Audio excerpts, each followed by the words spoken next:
Hello, TouchDesigner community. This is my first video tutorial, and I'm going to show you how to make a nice fractal pattern that maybe could be used as a template for other projects. It's something to build on, something to kind of play around with. It's very simple. Um, Before we get started, I just want to mention I'm not a video artist. I study classical music, so there are probably lots of things in here that those of you who are more visually inclined would be able to shed some light on, especially when it comes to texturing and this kind of thing. There's no GLSL, there's no coding, it's all just from SOPs and chops and a bit of instancing. Um, Apologies for my voice, I've got a bit of a cold at the moment. But I just wanted to make this video because I've learned so much from the community and from doing the online tutorials. Um, I wanted to give something back. Um, okay, let's get started. So start with a base. I usually like to work in Tox world. Um, if you just do right click on any comp and you can save it as a Tox. Uh, just because I find it easier than saving a whole project. Just if you're doing like a small little network like this, it's nice to be able to just kind of pull things in and out of your computer. So right click, double click, create a base, and let's dive in here. Set up a standard little rendering network. So your camera, your light, and a render. Um, when it comes to the geo, I have a little method. I just like to start with a null, right click, send this into geometry, and now whatever we plug into here is going to go inside here. Cool. And lastly, right click your render and just send it to an out and turn the display on your out. And now we have a base that we can save as a tox. Um, yeah, with an output, so we could we could plug these two into a switch and then have a nice little VJ thing going on. So basically, the heart and soul of this fractal network is the Boolean SOP, which is really cool to kind of mess around with. So you basically have two inputs. I start with a sphere. They both need to be polygonal as well. So change your sphere primitive type to polygon. Depending on your graphics card, you can kind of change the frequency to make it more or less smooth. Um, and then a box as well. Plug that into B. Not much is happening. We need to change the operation of the Boolean SOP to B minus A, sorry. Yeah, B minus A. And then plug this into an attribute create. Turn on all of these guys. And then scale up our box a little bit. So we've got this nice, it already looks pretty fractally, this shape. And this is kind of our base shape for the whole fractal pattern that we're going to work with. I tried a few different ways to kind of mess around with this, but I found instancing was just the best thing, which we'll get to in the geo comp over here, instance page. So what you could do is play with the scale of your box over here first and see how that kind of affects your final Boolean shape.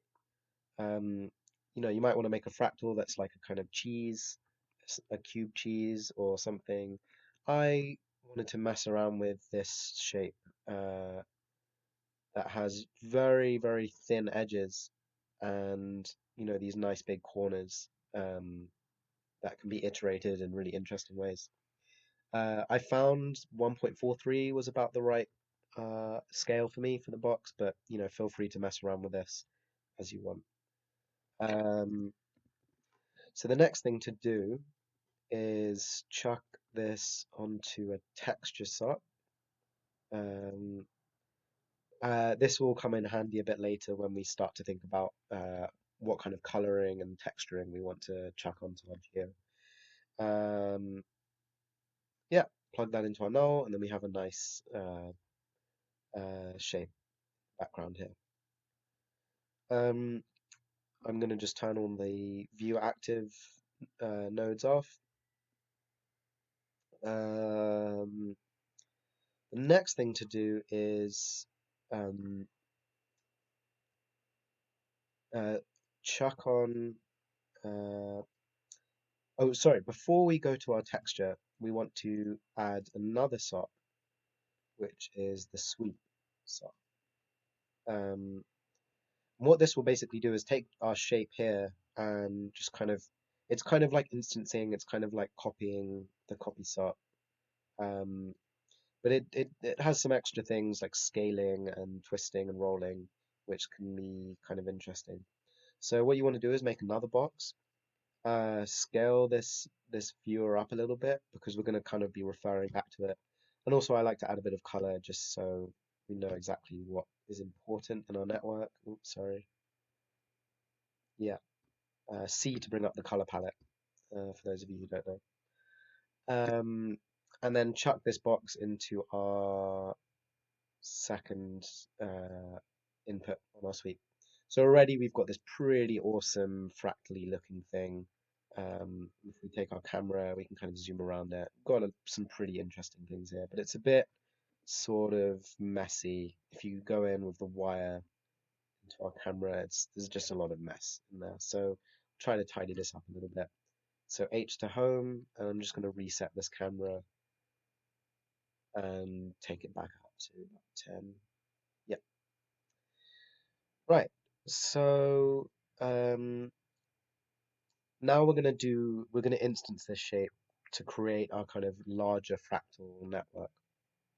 So create another box over here. A little trick I found quite recently is on Windows, if you just press Alt and then N, you can just get a null straight away without having to go dive in here. And on Mac, I think it'd be Options N, as far as I know.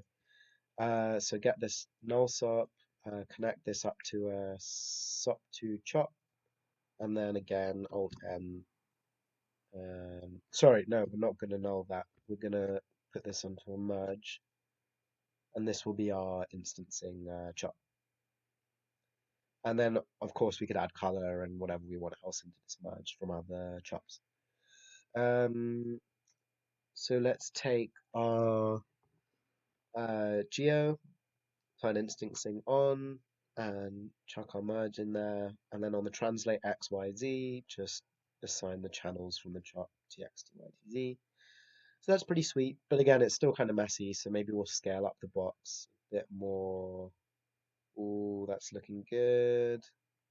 Again, all of these things you can play around with, find what works best for you. I think 3 looks pretty perfect. We have a nice symmetrical square, exact square in the middle there, which is nice. I'm going to take the camera back out a little bit more so we can see what's going on.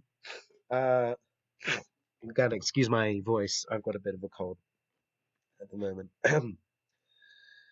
Great, this is all looking good. So the next thing would be to play around with the camera movement. Because this is all well and good, but we kind of want some more movement going on. But before we do that, I just want to show a little trick, especially when it comes to fractals and how they're iterated. So on our second instance page, on the instance order parameter, we want to change this from instance, then world transform to world transform, then instance.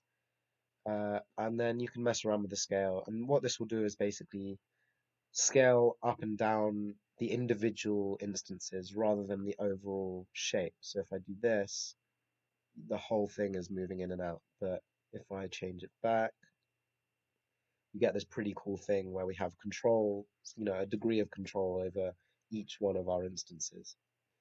So I'm going to add a bit of movement to this. Let's get an LFO going. Change this to Gaussian and set the frequency to 0.1, which is pretty nice. And then chuck this onto a math chart. And the range, I found a good range for me is 0.5 to 5. Viewer active, turn this to, sorry, and then just chuck this onto the uniform scale of the geo. Now we have a bit of movement going on in our fractals. Things are kind of crossing over. We're getting some interesting patterns going on. Now we'll go to the camera and the light. So in order to do this, we need a path SOP. So this could be anything. I like to usually just use something simple like a circle. And chuck this into a null with our special Alt-M trick, and then add in a transform between. Put this null onto our light path SOP and onto our cam path SOP. Good. I'm just going to turn off this LFO for now, just so we can see what's going on a little bit. Let's turn that back on. And turn our circle, our orientation should be ZX. And the next thing to mention, which I find I think about a lot when I'm doing camera paths in TouchDesigner, whether to use this position slider. Oh, sorry, before we do that, let's just add some divisions to our circle. 100 is usually good. Tilt our camera down a little bit so it's nice and straight. And yeah, so these two parameters here will affect how the camera moves around our SOP for its path. So yeah, it's kind of cool to play around with this position. If we take the light as well, move that around, get some cool kind of effects. The only trouble I have with this is that you can it's sort of binary. You have like you can go forwards or backwards. You know, you could do a nice expression in here, adds time dot frame over 5. Oh, sorry. Adds time dot seconds over 5. Which looks quite cool. But again, it's just kind of back and forward, depending on what shape you have as your path. So I prefer, rather than doing the movement from the position in the camera comp, I like to do the movement from a transform over here. It gives you a lot more freedom over what you're doing. Yeah. So what I want to do just for this tutorial is I'm just going to add the standard expression adds time.frame over 5 for our transform, and now our light and our camera are moving, you know, perfectly in sync with each other, and it gives us a lot more freedom, as I said. So if you wanted to kind of play with more rotation, you have more scope to do that. I'm just going to keep it simple for now and just have a kind of rotation around the y-axis. Yeah, let's turn our LFO back on, and our uniform scale, put our expression on. Okay, nice. So we're nearly there. So let's add a bit of color. I use a PBR matte. I'm being very lazy, and again, I don't really know what I'm doing with texturing. That's a whole world that I'm just kind of scratching the surface of at the moment. Yeah, PBR allows us to do some really nice stuff with substances. So yeah, create a PBR matte, chuck it onto the geo, and add a substance top. Chuck that onto our PBR and make sure you select the very top one, the substance top. And now we have some gray color. Awesome. I'm going to change the graph in the substance top to concrete. And already you can see this clipping stuff going on. That can be fixed a little bit using the texture SOP we've got over here. If we change this to edge length, we get these nice curves, and then turn it to texture layer 1. It doesn't fix it too much, but it stops this kind of like, it's still pretty bad. So just for now, we could just fix that by changing the orthographic setting on our camera view page.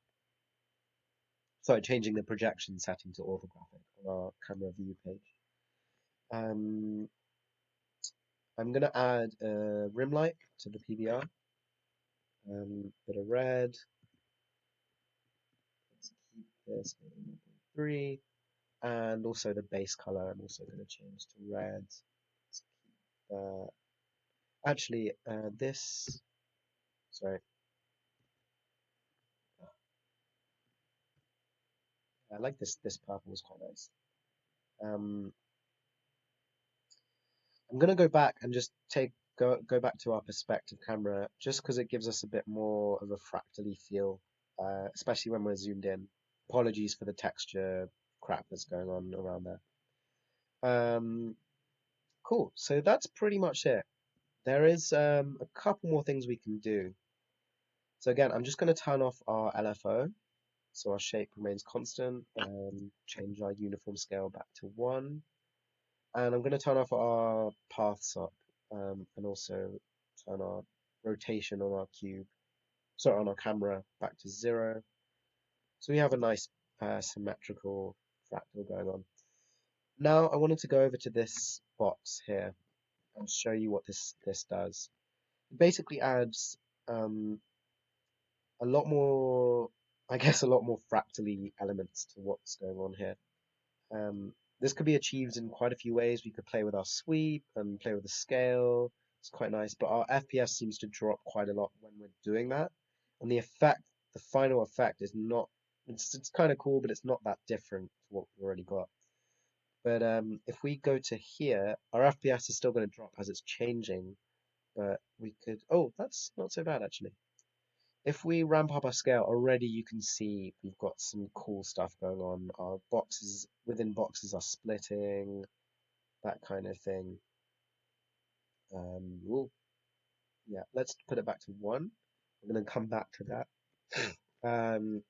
But what I really want to play with is the divisions. This is going to hella drop our FPS, so let's just do this quickly. And I'm going to turn our path SOP back on. We've got these beautiful fractal things, which probably are very familiar to most of you. That I forget the name for them, but there's like a dwarf cube or something, um, something like that we could really play around with. Yeah. So let's go back to our scale on our box here, the important box, and just play around with this. Just turn it up. It's gonna drop the FPS hella bad when it's happening. Let's chuck it. Maybe I'll just turn it up to 5. Cool. Okay, so we've got some pretty nice stuff going on in here, some kind of tunnels and this kind of thing. I'm going to drop it back down actually to about 3 and turn our geo up, the uniform scale to 3 as well. So that's looking pretty good. That's looking pretty good. Let's turn this up a bit more. Yeah, that's more the effect I was going for. I'm going to turn off our path again. We have some nice symmetry. I'm going to go to our camera, right click, click view. Oh, I've got wireframe on, that's why. Okay, there we go. So this is pretty cool. This is kind of what I wanted to achieve. Again, apologies for all these textures. I need to kind of work on that a bit more, fix them up.